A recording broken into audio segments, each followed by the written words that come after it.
The parking lot was empty when I pulled in. That should have been my first warning. It was Tuesday at noon, and our lunch rush usually packed the lot by 11:30. I sat in my car for a moment, engine still running, staring at the building I'd owned for 32 years. Something was different.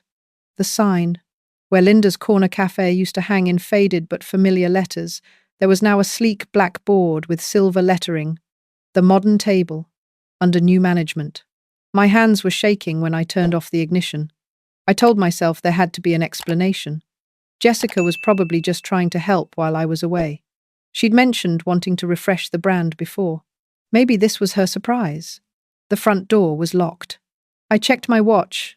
12:15. We were never closed at lunch. I pulled out my keys, the same set I'd carried since 1993, with the little brass coffee cup keychain my husband Tom had given me on our anniversary. The key didn't fit. I tried again, jiggling it the way I'd learnt to do with our temperamental lock. Nothing. I tried the back door. Same thing. The locks had been changed. Through the window I could see movement inside. Someone was rearranging the tables, the ones Tom and I had refinished ourselves 15 years ago. I knocked on the glass. Jessica appeared, and for a second her face went pale. Then she smiled, but it didn't reach her eyes. She came to the door but didn't open it. "Mom," she said through the glass, her voice muffled. "You're back early." "Early?" "Jessica, it's been 2 weeks. I texted you I was coming home today. Why is the door locked? Why did you change the sign?" She glanced over her shoulder. I saw Derek then, my son-in-law, standing by the register. He was wearing an apron. My apron. The one with the embroidered L that my staff had given me on my 60th birthday. "We need to talk," Jessica said, "but not here. Not now. We're about to open for lunch." "Open?" "Jessica, this is my restaurant. Open the door." "Mom, I can't do this right now. There are customers coming. Why don't you go home and rest? You must be exhausted from the drive. We'll come by tonight and explain everything." She walked away before I could respond. Just turned around and walked away, leaving me standing in the parking lot of my own business, locked out. I should have called someone right then. The police, a lawyer, my sister. But I didn't. I stood there, watching through the window as my daughter and her husband greeted customers, served coffee at my counter, took orders at my tables. I watched Derek laugh at something a regular said. That was Bill Henderson. Bill had been coming in every Tuesday for 7 years, always ordered the same thing, meatloaf and mashed potatoes. I knew his coffee order by heart. Black, 2 sugars, in the blue mug because he said it tasted better. Bill didn't seem to notice I wasn't there. I drove home. My house, the one 3 blocks from the restaurant, felt cold even though it was June. I'd left it spotless 2 weeks ago, but now there were dishes in the sink. Mail piled on the counter. Someone had been here. The hospital had called me 14 days ago. Tom had collapsed at his brother's place in Portland, with stroke. They weren't sure he'd make it through the night. I'd thrown clothes in a bag and driven 4 hours in the dark, my hands gripping the wheel so tight my knuckles went white. Jessica had insisted I go. "Mom, of course you have to be with Dad. I'll take care of everything here. Don't worry about the restaurant. I know how to run it. You've been training me for years." That was true. She'd worked there since high school. She knew the recipes, the suppliers, the regulars. She'd been helping with the books for the past 2 years, ever since Derek lost his sales job. I'd even added her name to the business checking account so she could handle emergencies while I was gone. Tom made it through that night, and the next one, and the next. But the recovery was slow. He couldn't speak properly, couldn't move his right side. The doctors said he needed intensive therapy, that I should stay. I called Jessica every day, sometimes twice a day. "Everything's fine, Mom. Focus on Dad. I've got it covered." And I'd believed her. Why wouldn't I? She was my daughter. I made myself a cup of coffee and sat at my kitchen table. That's when I saw the stack of papers on the counter, partially hidden under the mail. Legal documents. I pulled them out. Business loan application. In Jessica and Derek's names. Using the restaurant as collateral. Liquor license transfer application. From Linda's Corner Cafe to the Modern Table. Vendor contracts, all being renegotiated under Derek's signature, and at the bottom, a draft letter to my landlord, giving notice that the restaurant would be operating under new management, new insurance, new lease agreement. They weren't trying to help me, they were taking over. I think that's when I started to understand. All those little things over the past year. Jessica asking me when I planned to retire. Derek suggesting I was getting too old for the stress of running a business. The comments about how much I could travel if I just let the younger generation take over. Jessica's sudden interest in learning the administrative side of things. Derek always hanging around, memorizing my routines, my passwords, my supplier contacts. I'd thought they cared. I'd thought they wanted to learn the family business to keep it going after I was gone. But they didn't want to wait until I was gone. Have you ever had that moment when you realize you've been seeing something all along but refusing to understand what it meant? Like when you find a letter from years ago and suddenly a whole relationship makes sense. That's what it felt like, sitting in my kitchen, looking at documents that proved my daughter had spent months planning to take my business away while I was vulnerable and distracted. The phone rang. Jessica. Mom, we need to set some boundaries. Derek and I have decided that it's best if you take a step back from the restaurant. You've earned retirement. You should be focusing on Dad's recovery, not worrying about daily operations. We'll handle everything. My voice came out steadier than I expected. Jessica, you changed the locks. For security purposes, there have been break-ins in the area. We needed to upgrade. You didn't give me new keys. Silence. And the sign? I continued. The loan application. The vendor contracts. More silence. Then, you went through my papers? Your papers? In my house? Mom, you're upset. This isn't the time to discuss business decisions. We're doing this for you. You'll understand once you've had time to think clearly. You're under a lot of stress with Dad being sick. You're not thinking straight. I'd heard Derek use that phrase before. You're not thinking straight. He'd said it to his mother when she questioned why he needed to borrow money. He'd said it to his sister when she asked why he was selling their dad's tools. And now he was teaching Jessica to say it to me. I'm thinking very clearly, I said. And I want my keys back. Today. That's not going to work for us, Mom.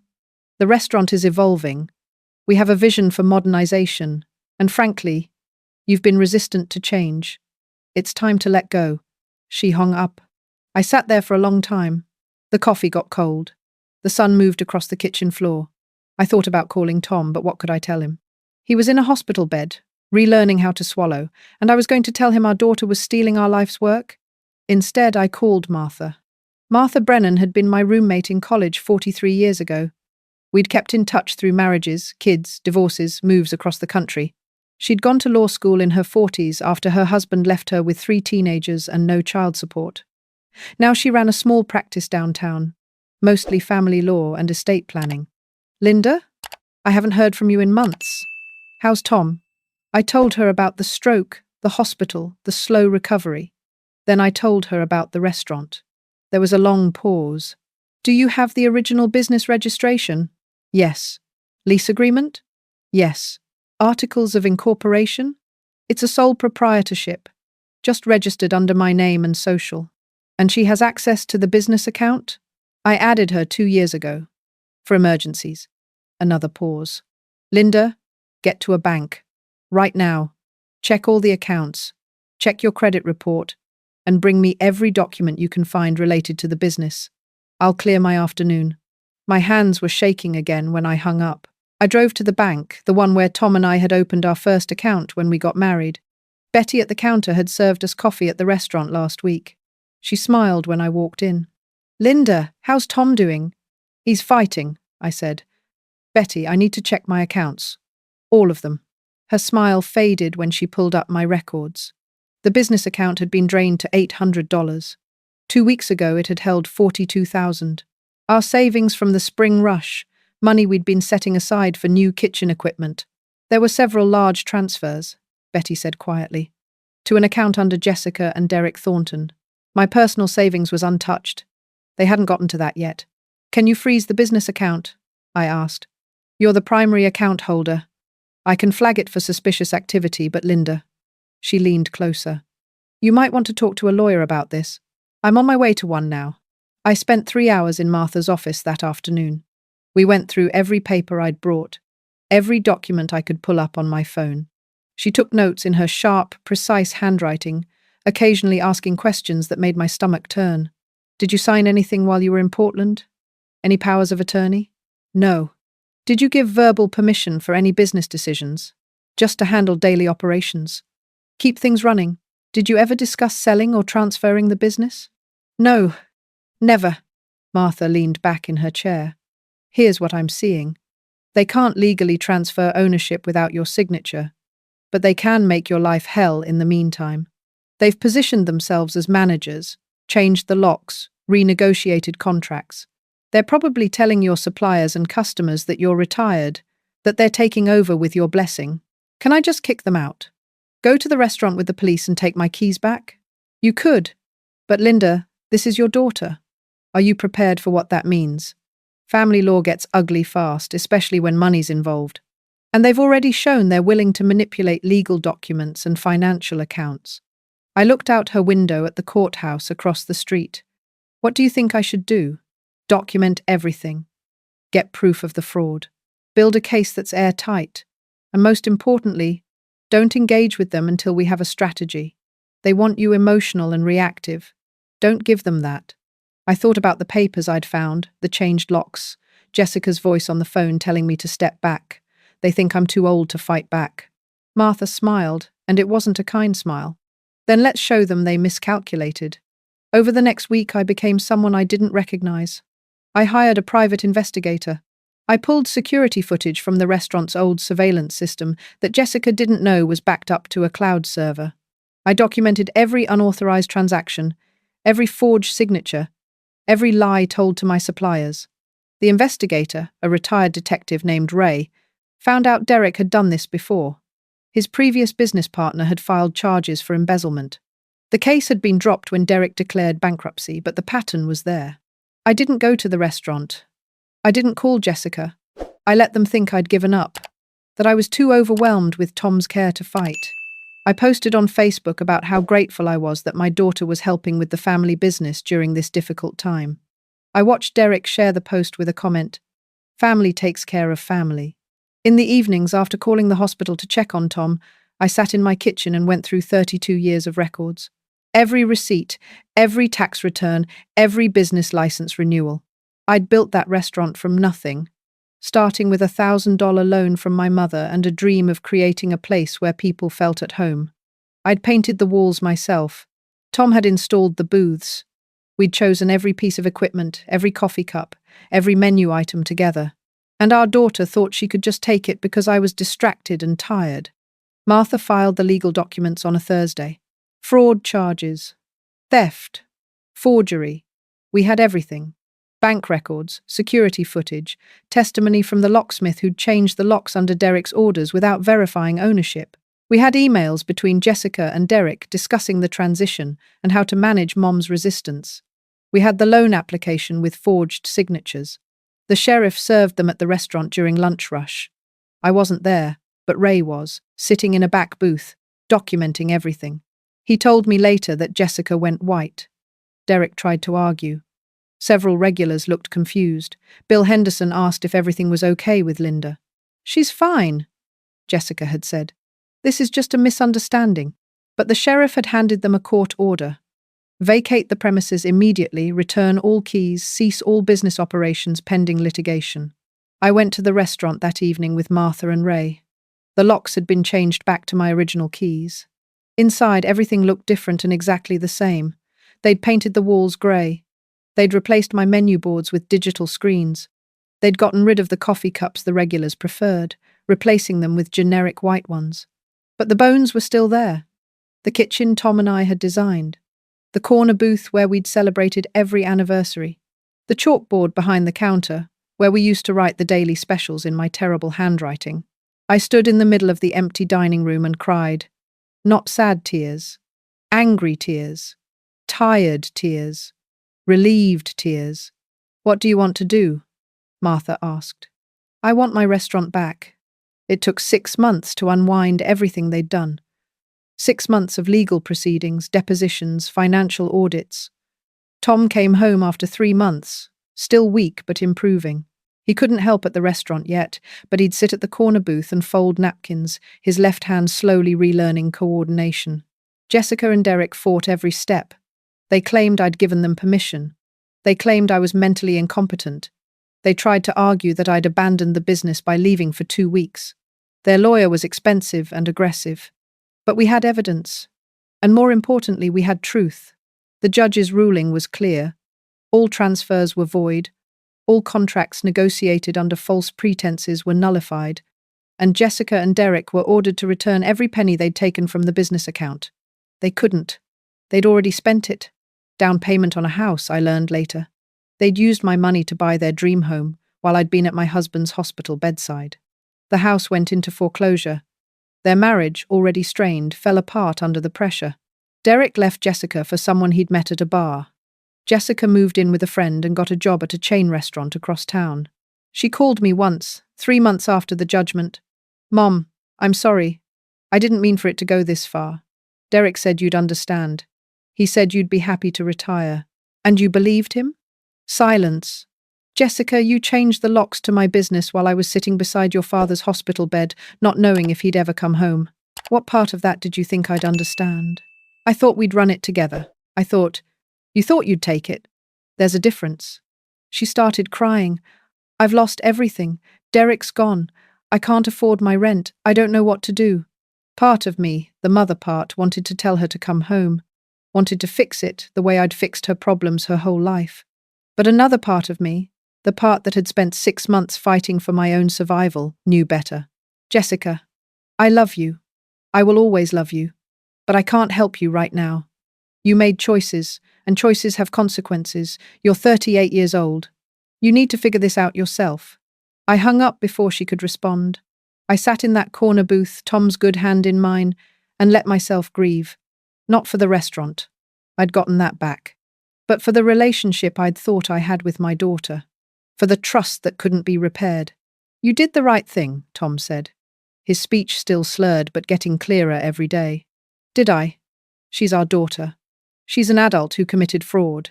There's a difference between being a mother and being a doormat." He was right.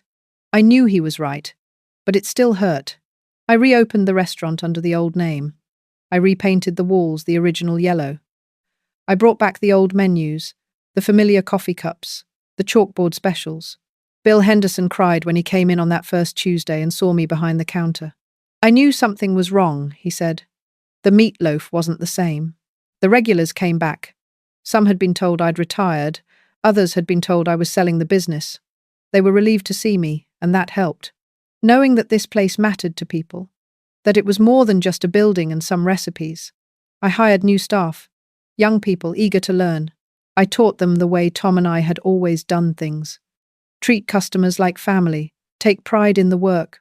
Remember that food is about more than just eating. It's about connection. Tom eventually came back to work part-time. He couldn't do everything he used to, but he could greet customers, tell stories, make people smile. We hired a physical therapist who came in twice a week to work with him in the back office, and some days she'd stay for lunch and we'd comp her meal because she'd made Tom laugh. 6 months after reopening, I was reviewing the books when I realized we'd had our best quarter in 5 years.